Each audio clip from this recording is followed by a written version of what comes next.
ছিল যখন ওই মানে সুন্দরী মেয়ের সঙ্গে ছেলে সম্বন্ধ করতে গেছেন, তখন একটু ভালো করে খোঁজ খবর নিয়ে আপনার জানা দরকার ছিল ওই সুন্দরী মেয়েটার কোনো ঢ্যামনা প্রেমিক আছে নাকি।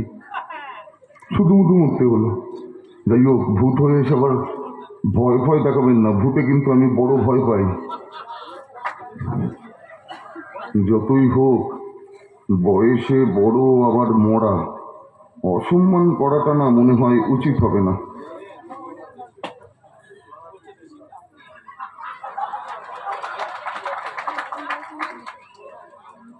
এবার আমি কি করব, তাই তো?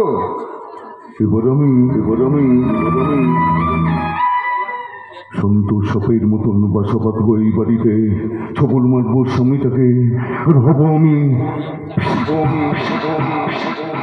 আমি হতে চাই বিষাক্ত, চাই রক্ত, চাই রক্ত, চাই রক্ত, চাই রক্ত।